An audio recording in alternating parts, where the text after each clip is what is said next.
क्या आपने कभी उस खामोशी को महसूस किया है जो किसी बहुत बड़े तूफान के आने से पहले छा जाती है? एक ऐसा डर जो रूह में उतर जाए और यह एहसास दिलाए कि यह रंगीन दुनिया, यह भाग दौड़, ये सब कुछ एक दिन थमने वाला है। जरा तसव्वुर कीजिए उस पल का जब यह धरती अपनी धुरी पर डगमगा जाएगी, आसमान के परखच्चे उड़ जाएंगे और हर इंसान, चाहे वो बादशाह हो या फकीर, अपने रब के सामने जवाबदेही के लिए बेबस खड़ा होगा। लेकिन उस महाप्रलय से पहले अल्लाह ने हमें कुछ ऐसे इशारे, कुछ ऐसी चेतावनी दी हैं जिन्हें सुनकर दिल दहल जाता है। यह सिर्फ किस्से नहीं हैं, बल्कि वो खतरे की घंटी हैं जो बताते हैं कि अब वक्त कम बचा है। आज हम आपको उसी सफर पर ले चलेंगे, खौफ और हकीकत की वो दास्तान जो यह बताएगी कि हम कयामत के कितने करीब आ चुके हैं। मस्जिद हरम का एक शांत कोना था। वहां अल्लाह के रसूल सल्लल्लाहु अलैहि वसल्लम के कुछ साथी बैठे थे। माहौल संजीदा था, चेहरे पर चिंता की लकीरें थीं। उनकी बातचीत का मौजू था आखिरत का दिन। वो उस पल की फिक्र में डूबे थे जब हर अमल का हिसाब होगा। तभी अचानक वहां हुजूर सल्लल्लाहु अलैहि वसल्लम तशरीफन ले आए।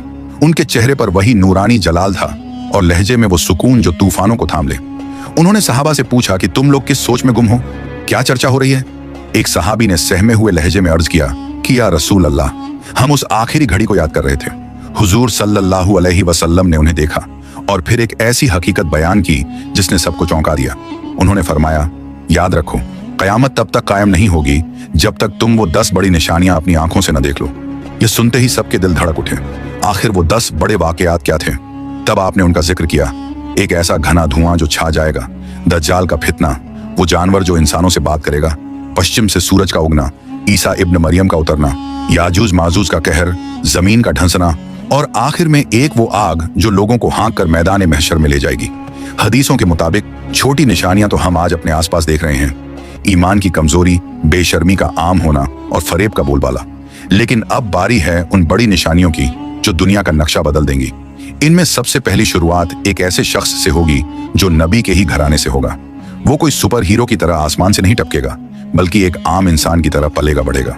लेकिन एक रात अल्लाह उसे ऐसी सलाहियत और हिदायत देगा कि वो रातों रात पूरी उम्मत का रहनुमा बन जाएगा। मक्का में काबा के पास लोग उसे पहचानेंगे। ये इमाम मेहदी होंगे। वो बिखरे हुए मुसलमानों को एक मुट्ठी की तरह जमा करेंगे और जुल्म के खिलाफ एक लोहे की दीवार बन जाएंगे। लेकिन जरा सोचिए, क्या हम में वो जज्बा है कि हम इमाम मेहदी के लश्कर में शामिल हो सकें? जब वो दुनिया में इंसाफ कायम कर रहे होंगे, तभी इम्तिहान की सबसे बड़ी घड़ी आएगी।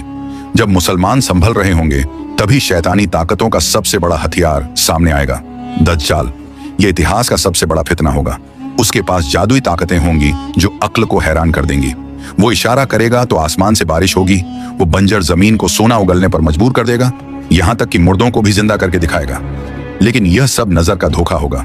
वो खुद को खुदा कहेगा। कमजोर ईमान वाले उसके इस माया जाल में फंसकर सजदे में गिर जाएंगे। लेकिन जो उसका इनकार करेगा, उसे बेइंतहा तकलीफें दी जाएंगी। यहूदियों का एक बड़ा तबका उसे अपना मसीहा मानेगा। ये वो दौर होगा जब इंसान का ईमान हथेली पर रखे अंगारे की तरह होगा, जिसे पकड़े रहना मुश्किल और छोड़ना मतलब तबाही। जब दज्जाल का आतंक चरम पर होगा और मोमिनों की आस टूटने लगेगी, तब अल्लाह अपनी मदद भेजेगा। आसमान से हजरत ईसा अलैहिस्सलाम का उतरना होगा। वो इमाम मेहदी के साथ मिलेंगे। उनके आने से बातिल का जादू टूट जाएगा। ईसाई जो उन्हें खुदा का बेटा मानते थे, हकीकत जान जाएंगे और उनके पीछे खड़े होंगे। फिर छिड़ेगी वो जंग जिसे इस्लाम में मलहमतुल कुबरा कहा गया है। ये लड़ाई इतनी भयानक होगी कि 100 में से 99 लड़ाके मारे जाएंगे। धरती लाशों से पट जाएगी। इसी जंग के बाद हजरत ईसा अलैहिस्सलाम दज्जाल को ढूंढ निकालेंगे और उसका खात्मा करेंगे। दुनिया फिर से अमन की सांस लेगी। लेकिन यह शांति ज्यादा देर नहीं टिकेगी। अचानक धरती कांपेगी और पहाड़ों के पीछे से एक ऐसा सैलाब उमड़ेगा जो पानी का नहीं, बल्कि इंसानों जैसे दिखने वाले दरिंदों का होगा, याजूज और माजूज। उनकी तादाद इतनी होगी कि वो जिस नदी से गुजरेंगे उसका पानी सूखा देंगे। जो सामने आएगा उसे तबाह कर देंगे।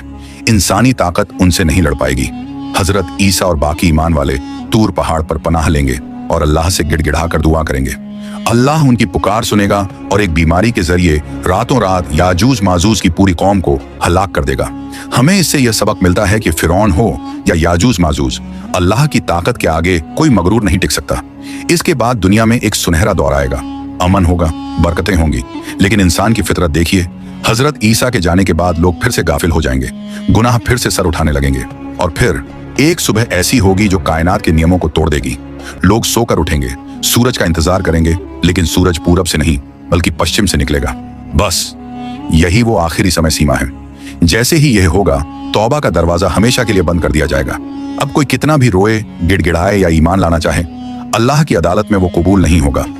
इसके फौरन बाद सफा की पहाड़ी फटेगी और जमीन से एक अजीबोगरीब जानवर निकलेगा, दाब्बुतुल अर्द। उसका हुलिया इतना विचित्र होगा कि नजरों में नहीं समाएगा। उसके पास हजरत मूसा की लाठी और हजरत सुलेमान की अंगूठी होगी। वो खामोश नहीं रहेगा, वो इंसानों से बात करेगा, वो लोगों को चुन चुन कर निशान लगाएगा। मोमिन का चेहरा चमक उठेगा और काफिर का चेहरा काला पड़ जाएगा।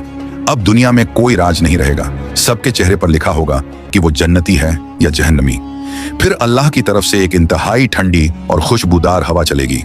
ये हवा दुनिया के कोने कोने में जाएगी और हर उस शख्स की रूह कब्ज कर लेगी जिसके दिल में राई के दाने बराबर भी ईमान होगा। दुनिया से सारे अच्छे लोग उठा लिए जाएंगे, पीछे रह जाएंगे सिर्फ वो लोग जो बदतरीन होंगे, जिन्हें अल्लाह और आखिरत से कोई मतलब नहीं।